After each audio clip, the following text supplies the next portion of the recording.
My arranged marriage to Chloe Vaughn was set up when we were kids. At 16, with no family left, I moved in with the Vaughns. We lived under the same roof for 8 years, but she never loved me. On the day of our engagement ceremony, Chloe's childhood friend Evan showed up and said he was scared. Chloe left me standing on the stage alone, in front of all the guests. That night, I took off the ring and moved out of the Vaughn's house. It was pouring rain, and she recklessly stopped the cab I was in, looking stubborn. "Mark," she said, "I'm not letting you leave."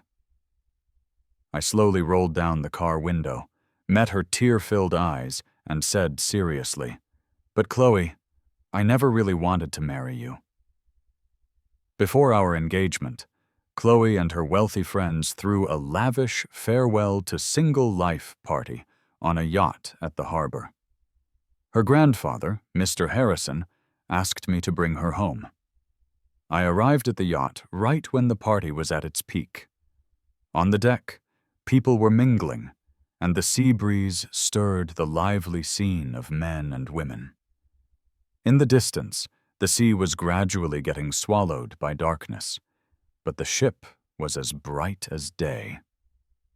Amidst the lively atmosphere, Chloe sat in the shadows, casually peeling an orange.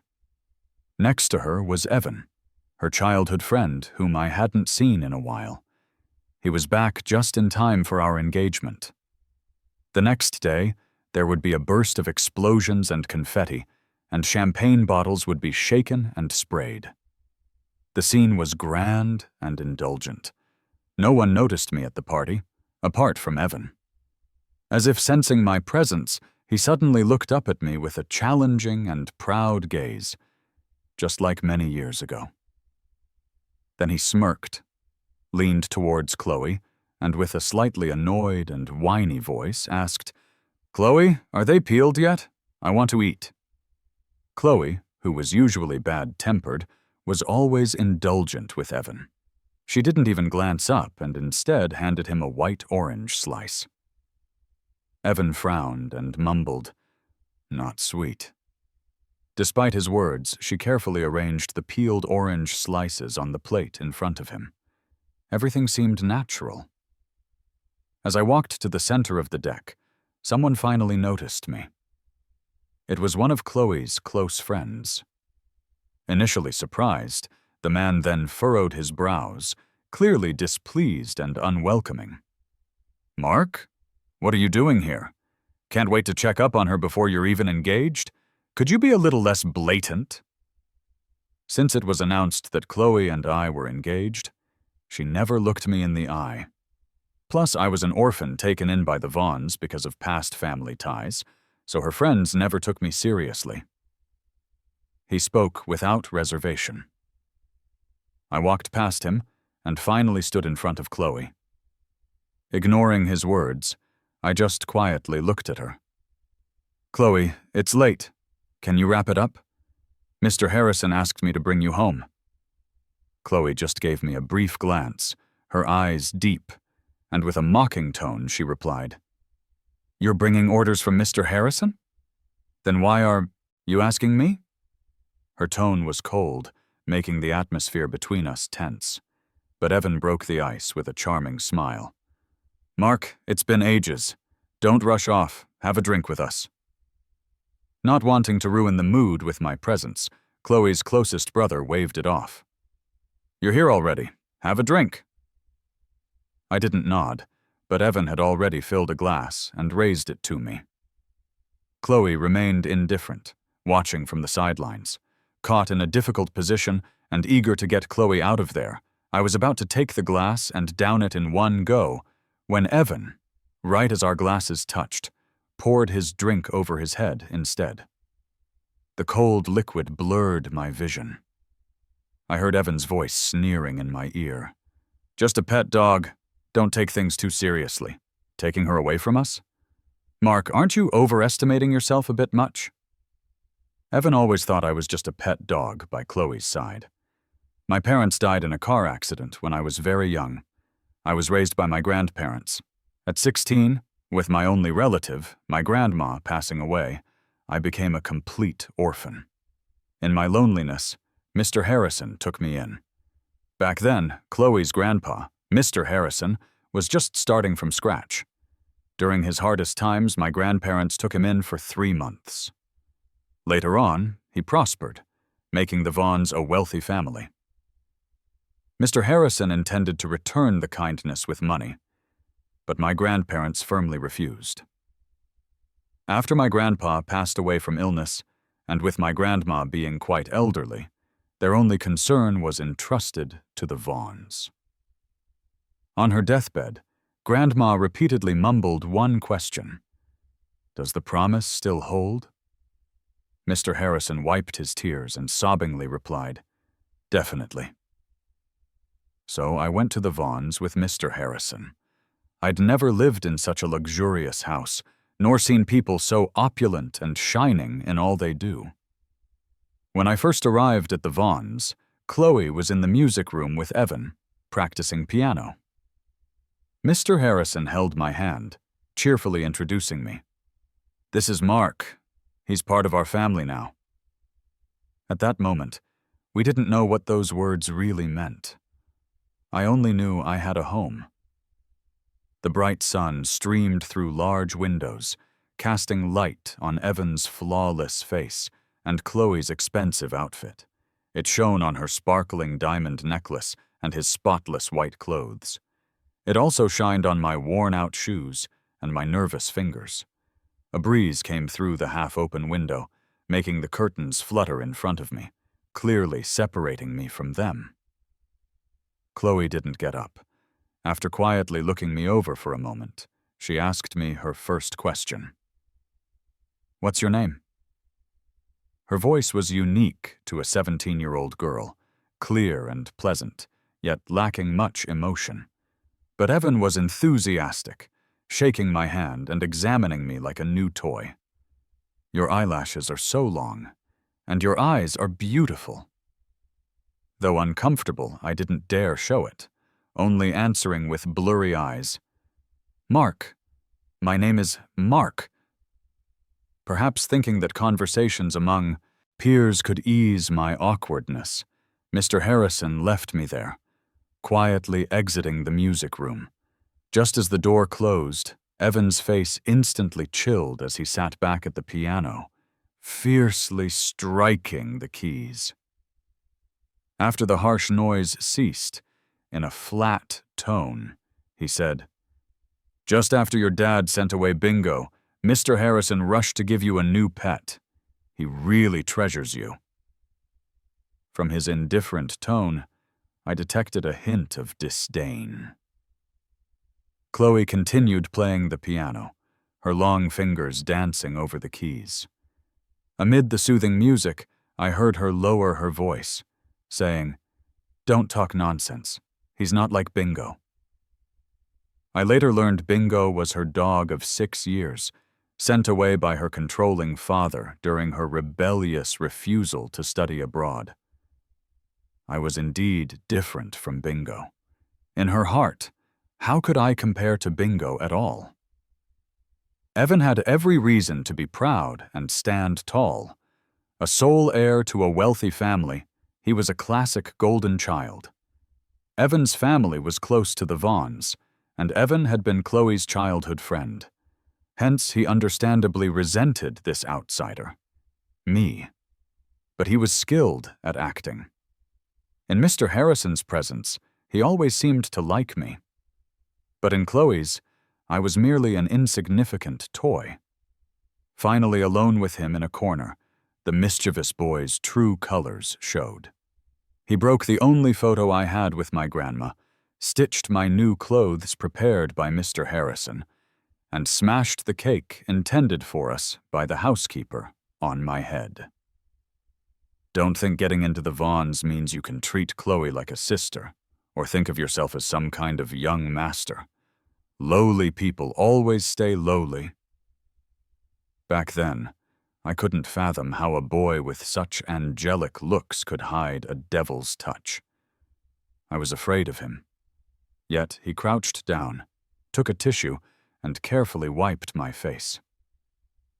tears mixed with cream smeared all over my face. Evan's smirk was captivating. "Be quiet, or else others might say I'm bullying you." I clenched my fist. "But you are bullying me." Evan laughed like it was the funniest thing he'd heard. "You mustn't take words lightly. You're just living under someone's roof. You wouldn't really want to trouble the Var, would you? Our family is so close to the Varsorns. Do you think they'd confront us for you? Or would they believe you?" His arrogant words rendered me speechless. Through my tears, living under someone's roof doesn't allow me to say no. So I silently endured Evan. During his pre-college years, ages 17 to 22, Evan would bully me. 26-year-old Evan was even more cocky. Even after 4 years apart, at 26, he insulted me, and it came naturally to him.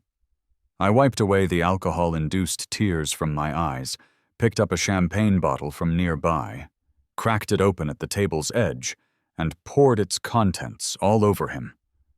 My movements were quick and fluid.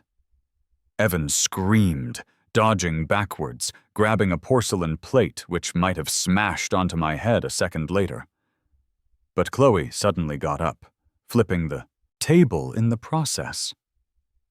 The sharp sound of breaking echoed around. The music stopped, and everyone nearby fell silent. Only the sound of waves hitting the shore remained. "Enough." She looked down at me, smiling angrily. "Wow, Mr. Harrison's choice for a husband knows how to ruin a party with flair." Amid shattered glass, I stood quietly before her.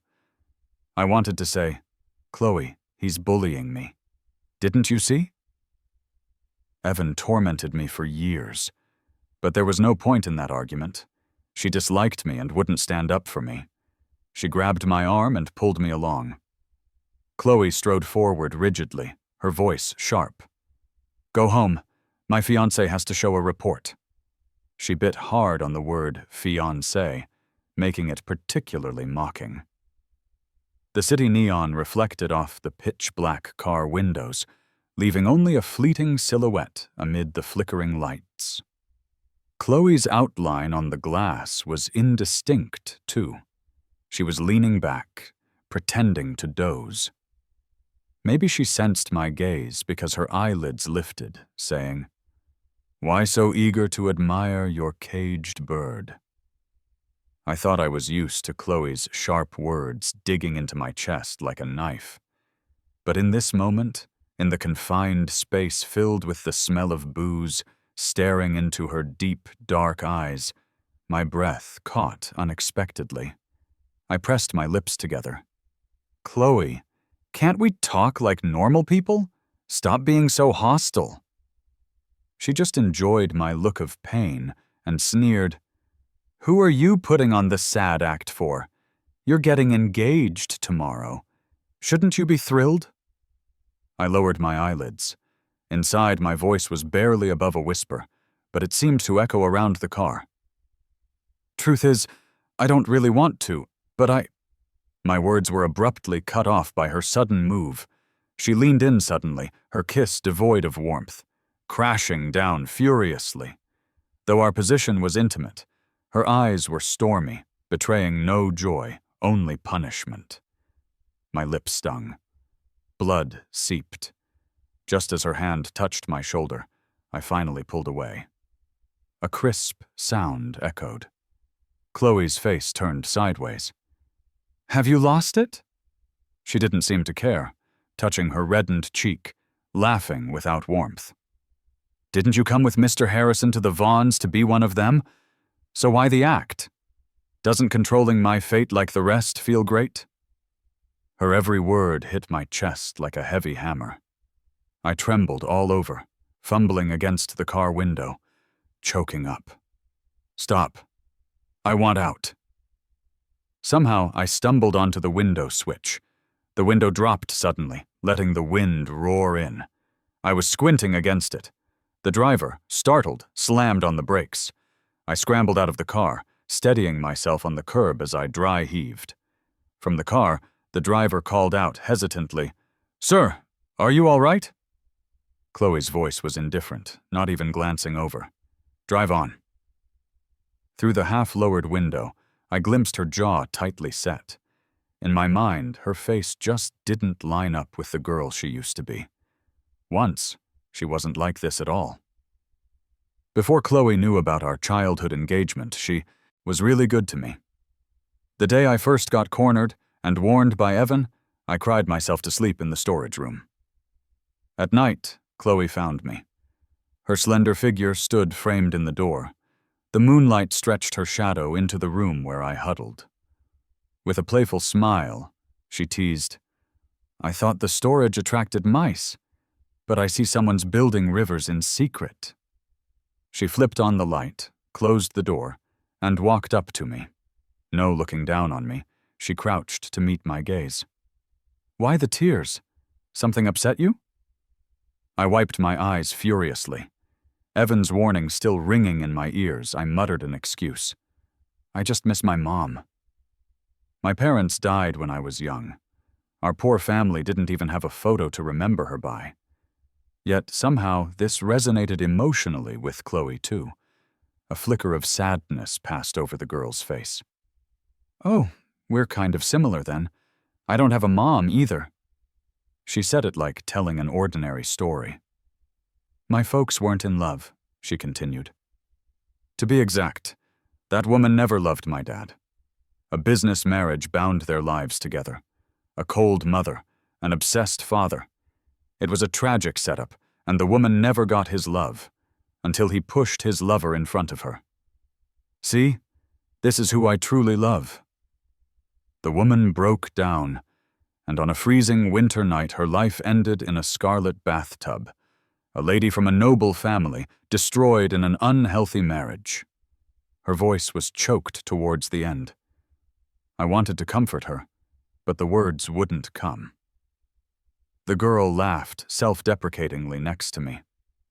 "He didn't just push my mom over the edge. Whatever mattered to me, whatever I wanted or chased, he crushed with self-righteous hands." I realized then that even a girl as composed as Chloe had her vulnerabilities. We shared our youthful sorrows and pains. I finally mustered the courage to talk about Evan, to ask her what I should do when bullied by him. Should I endure it forever? But those words were destined to be swallowed because she talked about Evan. When I lost my dad, in my weakest state, Evan stood by and said, "Don't cry, I'll share my dad with you." Evan was so good. Evan was probably her salvation too, just like how her presence saved me now. She wouldn't believe me.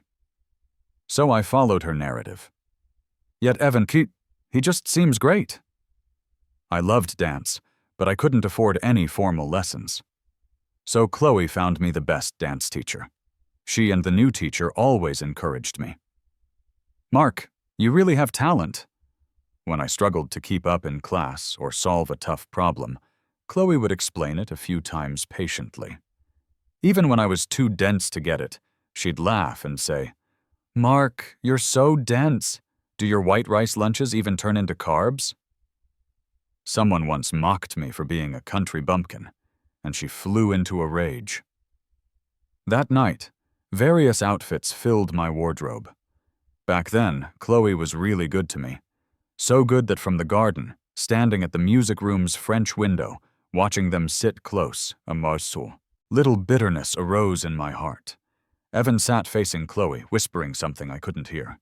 She bent forward slightly, lips turning up at times, sunshine dancing over her face. She listened closely. As I rubbed my chest, the books were wrong. There's no sweetness to this. When young hearts are stirred, it's bittersweet. My senior year of high school, Chloe went to college. She didn't give in after bingo was sent away, going on to study at the nation's top university instead of abroad. Evan made the same choice as her, and we didn't meet for 6 months or so. Finally, on the eve of Lunar New Year, Chloe came back. In just half a year, she returned with a much more defined figure. Her voice had a touch of deeper richness. I dashed down the stairs toward her, yet when I burst through the villa's doorway, my steps ground to a halt. Behind her, Evan stood, face grim, eyes as sharp as daggers as he looked my way. My body stiffened unexpectedly, unsure of what to do. Chloe stepped forward instead, her fingertip lightly tapping my forehead. "After 6 months, you don't recognize me, Mark. How heartless." All the reunion speeches I practiced spiraled back into my throat. I was left with little choice but to swallow the bitter ache and say, "Chloe, welcome home." Outside, fireworks lit up the night.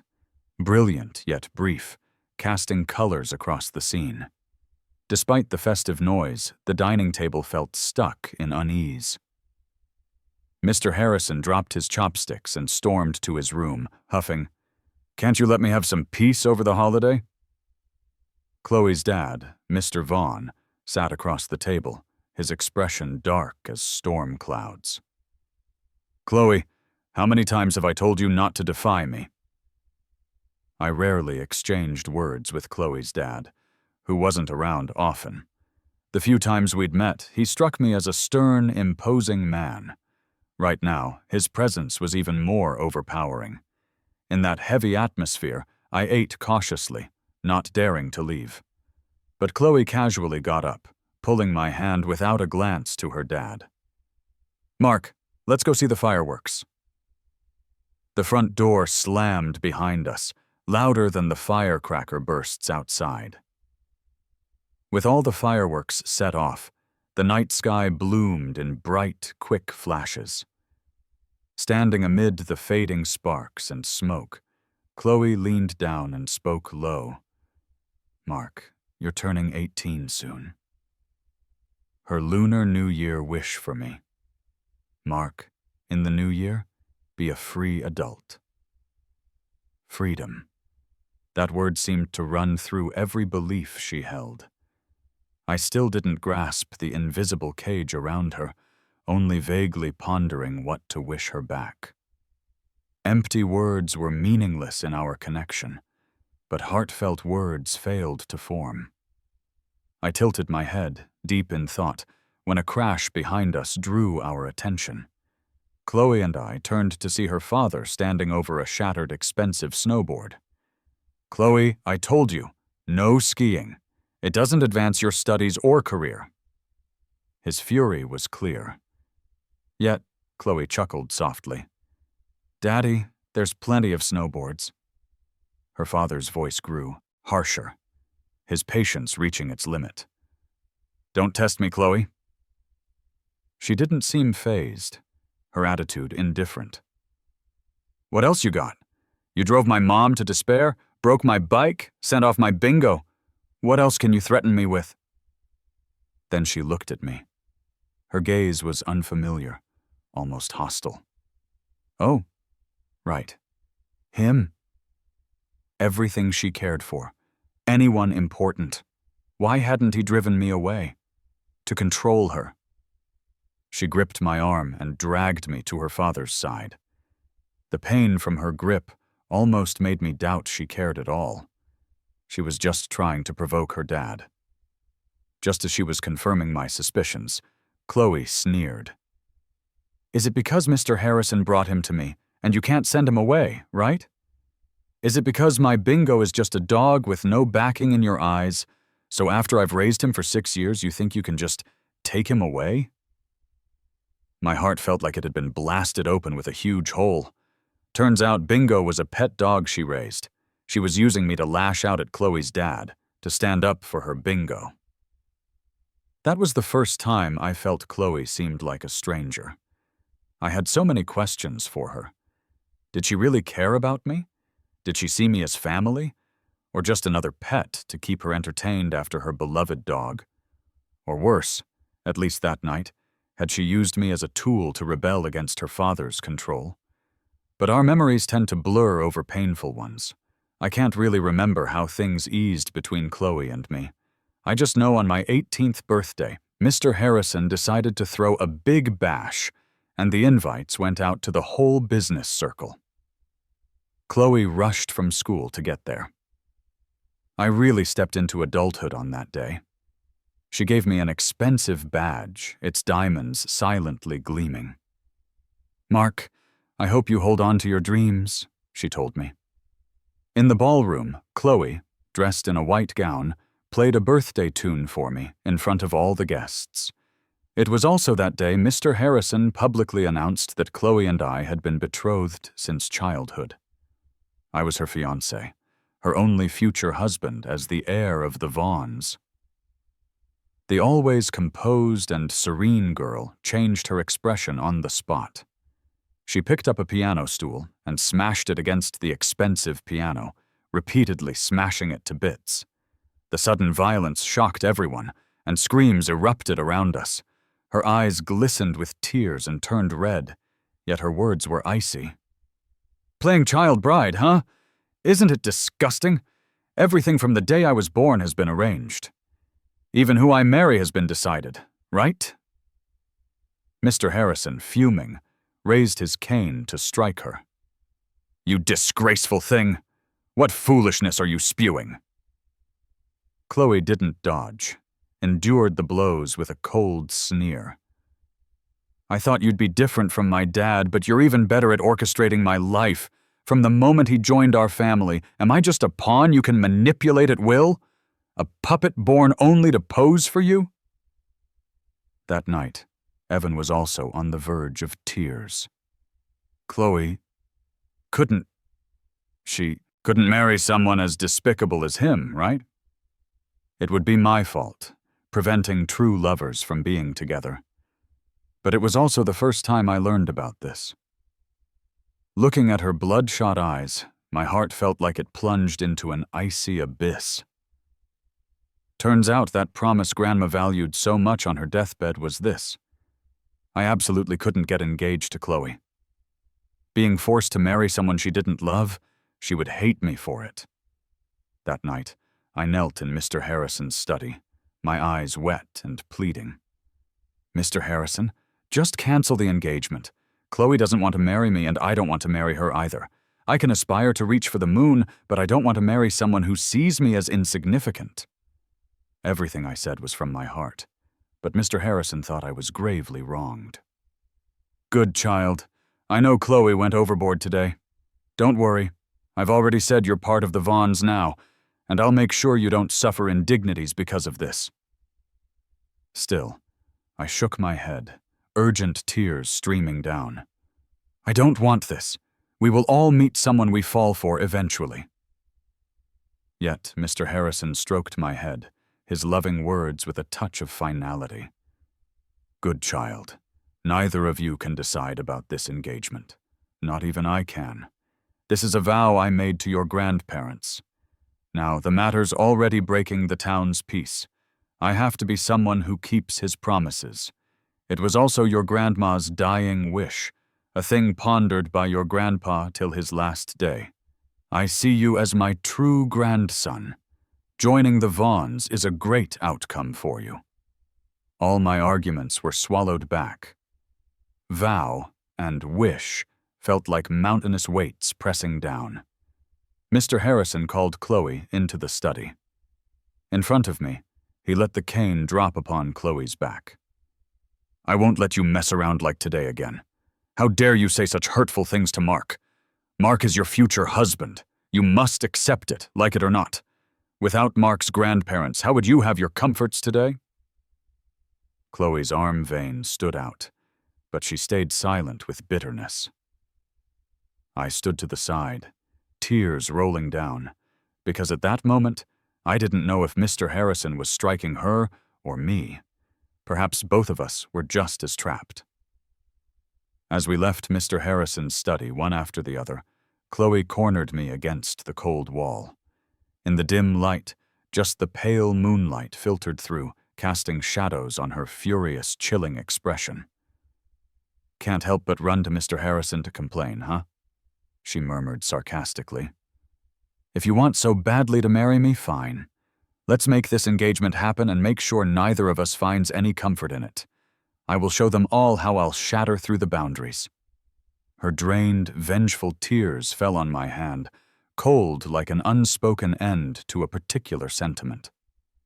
Chloe also tightened her voice, announcing like a declaration of war, "Mark, from now on, neither of us should ever be happy." I had become a shackle on her escape from family. Control. I knew that once today passed, our gap would be like the Mariana Trench. Unfathomable. The engagement party was grand. Half the city's journalists were there. Those with admission entered the inner hall. Those without surrounded the hotel's exterior. And the lights flashed so bright, making it hard to keep eyes open. On the stage at the center of the ballroom, under the spotlight, countless eyes turned to us. Chloe stood there, looking weary and indifferent. "Mr. Harrison wants me to marry you." She gripped my wrist, pulled my hand towards hers, saying, "Just simply put on the ring." She seemed unconcerned if this would embarrass me. She didn't care anymore, but that ring never slipped onto my finger. Chloe's assistant approached, whispered something to her, and her expression changed. She hastily shoved the ring into my palm, anxiety flickering across her features as she turned abruptly, striding toward the ballroom's exit. Mr. Harrison and Chloe's father shouted in fury, "Chloe, get back here!" But she never looked back. Murmurs filled the room. The eyes of pity and mockery fell on me. Photographers raised their cameras, the flashes making my eyes sting with tears ready to spill. Facing the crowd, I calmly slipped on the engagement ring myself, soothed Mr. Harrison, and managed the chaos with the Vaughns. I did everything perfectly, seamlessly. I was like an emotionless puppet. That night, I became the subject of public ridicule on the finance and entertainment headlines. The Vaughn heir left her fiancé at the engagement party. It surely was gossip to save her. They probably thought I was pitiful, but only I knew.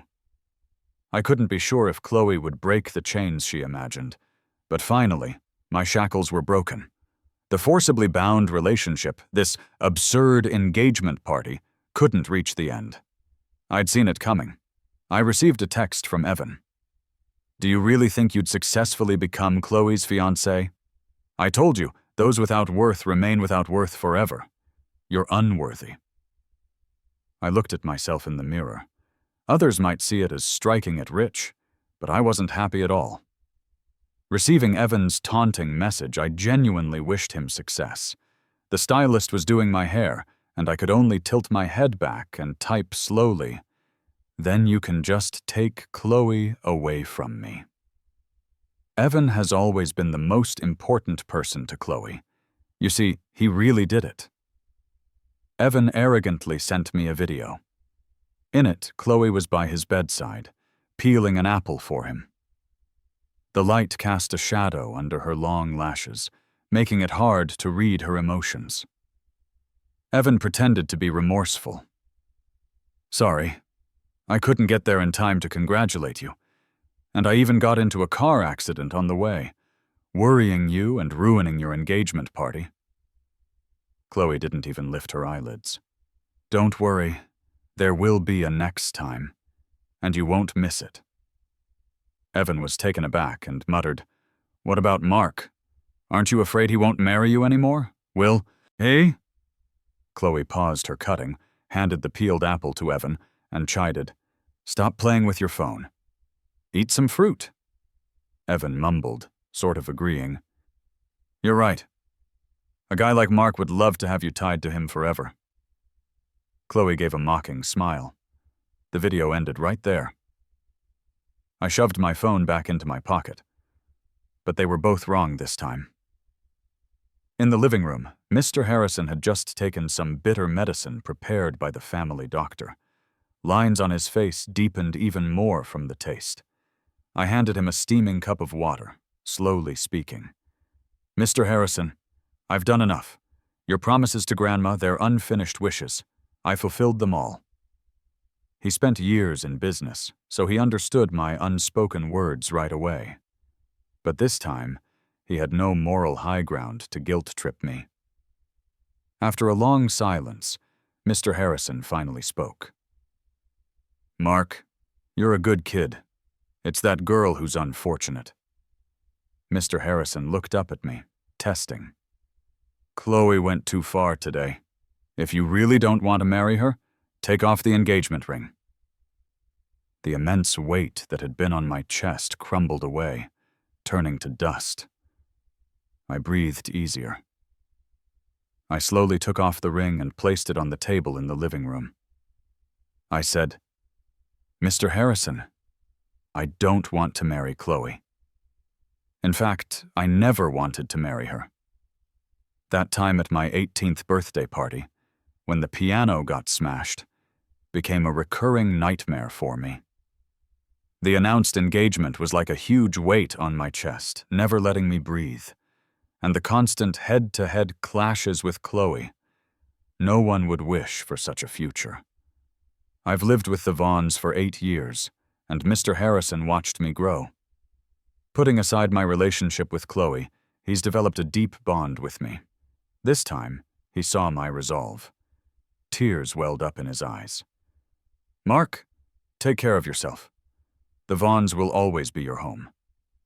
I gave him a rare, bright smile. "Mr. Harrison, I'm going to pack my things and leave tonight." After a clap of thunder, a sudden downpour, the car moved through the rain like a blur. The air was chilly and damp. I hadn't slept well since the countdown to the engagement. My brain felt foggy, and I realized I'd left the photo with Grandma locked in the drawer. Ever since Evan smashed it once, I hadn't dared to bring it out again. I went back to the villa. The rain was heavy, and my umbrella wobbled in my hand.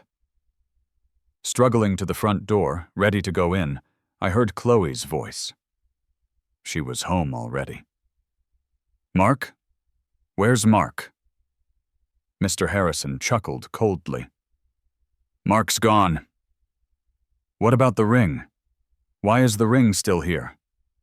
"Can't understand. You and Mark aren't getting engaged. Do whatever you want now. Wasn't this your goal all along?" Yet she seemed bemused, whispering, "You just place him beside me as you wish and make him leave when you want? What am I then?" Maybe it wasn't the right time to come back. I gripped the umbrella, ready to turn and leave, when my gaze met Chloe's through the window. She saw me. Her pupils narrowed, and she ran into the rain, staring at me. I couldn't read her emotion. She said, "I knew you wouldn't leave." I shook my head, saying, "Chloe, I'm just here to grab something." With that, I folded the umbrella and walked past her. I greeted Mr. Harrison, went upstairs, and got the photo.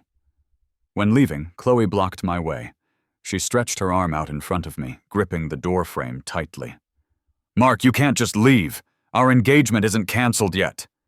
Mr. Harrison pounded his cane on the ground. "You have no right to get Mark back. No right to say those things." She winced, pulling her arm back. I walked past her without looking back and got into a taxi. This time, I didn't look back at her once. Under the torrential rain, the city blurred into obscurity. The taxi driver drove slowly. Behind us, the roar of a sports car engine echoed through the rain. An expensive sports car was speeding recklessly, horns blaring around it. The driver mumbled in the mirror. "Driving that fast in this rain? Do they think money means nothing can go wrong?" I looked at the familiar car, my right eyelid twitching. Sure enough, the next second, the sports car overtook us, slamming on the brakes and skidding to a stop 5 feet away. The taxi driver slammed on the brakes, narrowly avoiding a crash. He rolled down the window, shouting, "Are you mad? Do you even know how to drive? Fine if you don't care about your life, but others do." Chloe ignored it. She stepped out of the sports car, getting drenched instantly. She stood at my window, her expression hardened and stubborn. "Mark, I won't let you leave." Rarely does she look so out of sorts. Even after fighting with her father and being scolded by Mr. Harrison, she'd never look this way. I lowered the window a bit, shaking my head. I said, "I have to go. The dance company has a show in 2 months, and now that the engagement fuss is over, I need to focus on rehearsing." Maybe it was the pouring rain, but something swirled in her eyes. She slowly reached out her hand, holding the engagement ring I took off. "Take the ring with you." I didn't move. I simply looked at her quietly. I said, "Chloe, I don't want the ring. And I don't want you either." Her forearm tensed, veins popping, suppressing her emotions. Voice hoarse and raspy, she asked, "Mark, are you really going to break off the engagement?" "Yes, Chloe. Let's do each other a favor and let it go. Let's not disturb each other anymore." Wasn't this what she always wanted? Now that the engagement was finally off, I didn't get why Chloe still looked so troubled when facing me. I pushed her arm away, quietly observing her watery eyes. "Chloe, I'll always remember the first time you looked at me. Back then, you didn't hate me. But from now on, let's go our separate ways." The taxi slowly started. Chloe stood in the rain, drenched and motionless. There was a sense of desolation. Our relationship was too complicated. Love and hate can't even begin to cover it. The moment I got into the Vaughns, the wheels of fate started turning. She saw hating me as a way to rebel against her family's plans. Chloe's dad saw me as a tool to control his daughter. Mr. Harrison wanted to fulfill some old promise between him and my grandma. Then there's me, burdened with grandma's wishes and living under someone else's roof, choosing for the so-called big picture. They pushed my fate around like a chess piece. Finally, at the engagement party, Chloe flat out left. She hated me, but she also pushed me forward. I wasn't lying. I really didn't want to marry Chloe. I just didn't have a choice back then.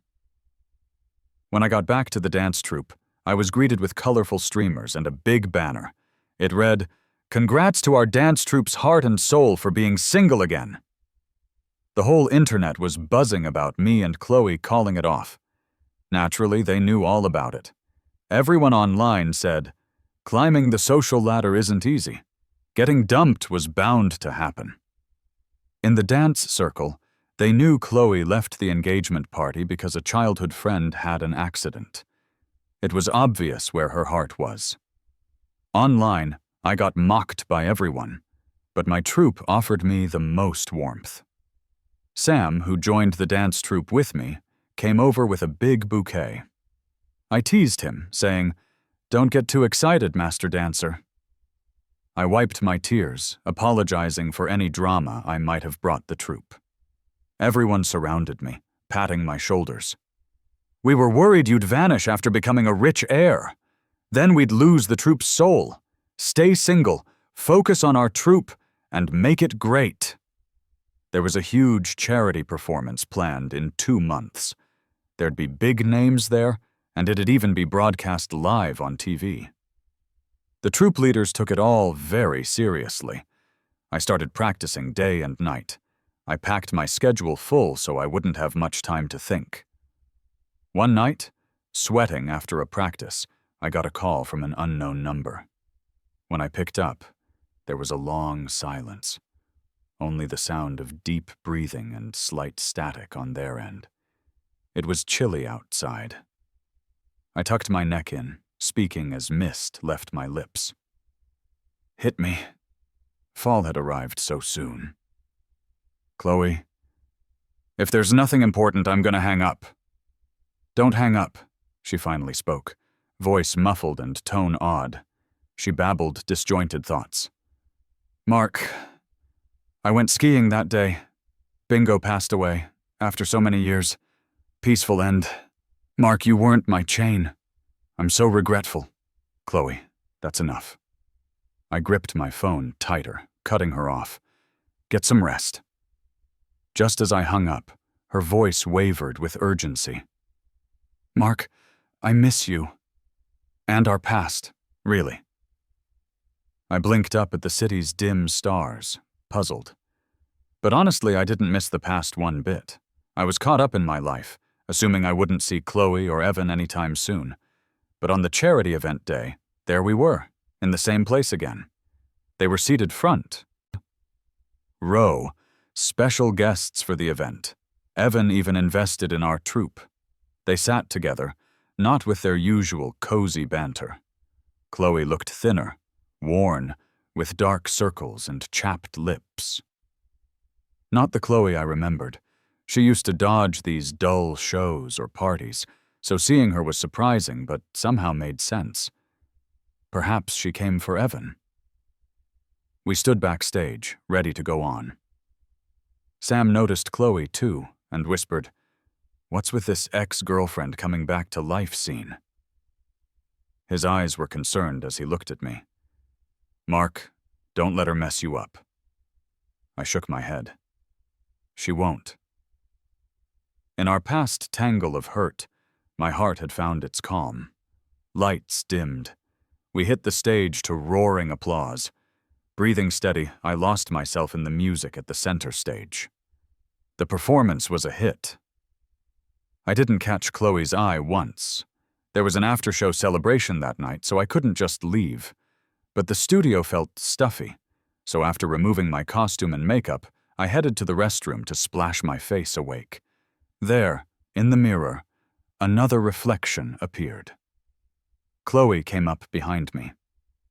"Mark, can we talk?" I called my tone. "Chloe, talking here might give people ideas." Her voice cracked.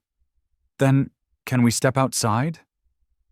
Hearing the final farewell catch in her careful request, I nodded and followed her out of the building.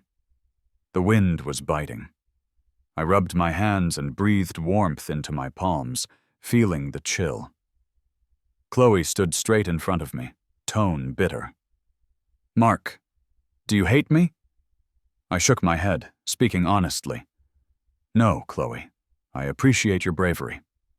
At the moment of goodbye, people often honestly express what's in their heart. I lacked her courage. The weight of expectations suffocated me. I didn't dare run from the wedding, but she dared to go after what truly mattered to her. I spoke sincerely. "You gave me that push."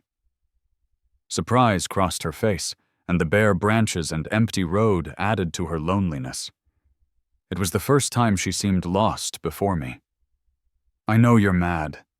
I shouldn't have gone to Evan. But there's truly nothing between us. You hate Evan, but I can avoid him. Mark, when I was most lost, he pulled me through. I have only pure feelings, nothing romantic." She misunderstood. With a sigh, I explained, "I don't like Evan because he bullied me. It's got nothing to do with you. Whether you and Evan have something or not, it doesn't concern me." Her lips turned white. "What do you mean?" I simply smiled, finally burden-free. "And Chloe, I never wanted to marry you. Ever since learning about our arranged marriage, I never dreamed of a life with her. I was just a coward who didn't dare challenge fate's plans. Entangled with Chloe, never did I insist on marrying you. Only mutual love could build a life together." She stepped closer, touching my shoulders, her voice urgent. "And Mark, I love you. But I realize too late. Give me another chance. Please." With a gentle motion, I brushed her hands away. Her tears fell, hot on my skin. But inside, I was calm. "But Chloe, I don't love you. I'm absolutely sure I've never loved you. At a confusing age, I met someone so high and aloof. Her grace made me feel small. Maybe I always admired her from afar. That admiration turned into a tumultuous crush at 16. But by my 18th birthday, that feeling had vanished, destroyed by her disdain. I never dared to look at her again. No matter our past, thank you, Chloe. In the end, you broke my chains for me." She wavered, struggling to stand. For the first time, she realized she and our marriage were chains to me, just as I was a chain in her life. Her past words had cut deep. Now mine might pierce her heart. Chloe, we were once on the same path, but you pushed me to the other side. Turns out, tonight, she came for my sake. After our heart-to-heart, Chloe didn't return for the after-party. Evan, however, showed up. Not only did he come, but he also had the audacity to sit at the head seat in a private room and point fingers at me. "Is this the lead dancer of your troupe? What kind of performance was that? There was a kind of ridiculousness on stage, like not knowing where to step next. Makes you question the troupe skill level." The guy in charge looked at me, hesitant to say a word. After all, the one pointing fingers is Evan, our investor. He's the capital. I smiled, pouring a drink slowly over his head. "Don't know where to jump? How about jumping on your grave?" He screamed, jumped up, and almost slapped me. "Mark, you lost it! How dare you do this to me!" But his hand didn't reach my face. I grabbed his wrist, looking him straight in the eyes, deliberately saying, "Evan, stop bullying me. I'm not a pushover anymore." For many years, I feared losing a family, feared being disliked and causing trouble. So I endured. But now, I'm my own person. Evan couldn't shake off my grip and warned me through gritted teeth. Warning the entire, "You're independent, huh? You just need to know, piss me off and your troupe can kiss its funding goodbye. Mark, think it over. Kneel and apologize. Capital." I pushed Evan back onto the chair.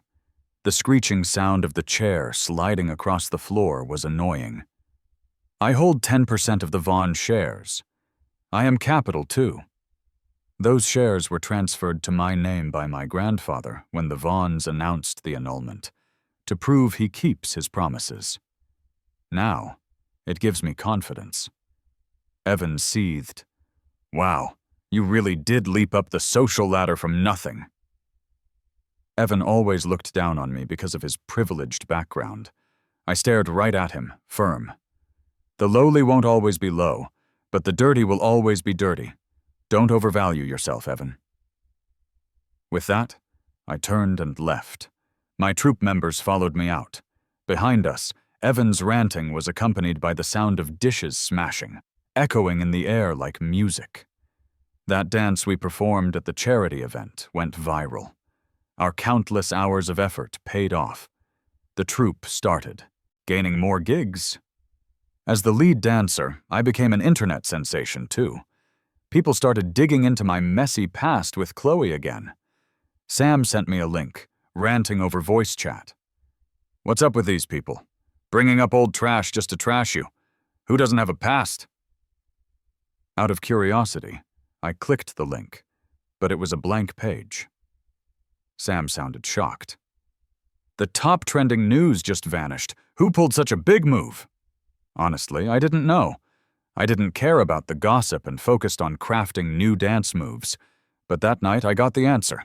A friend of Chloe called me, getting straight to the point. "Chloe got into a car accident. You should go see her." I was driving, so I casually declined.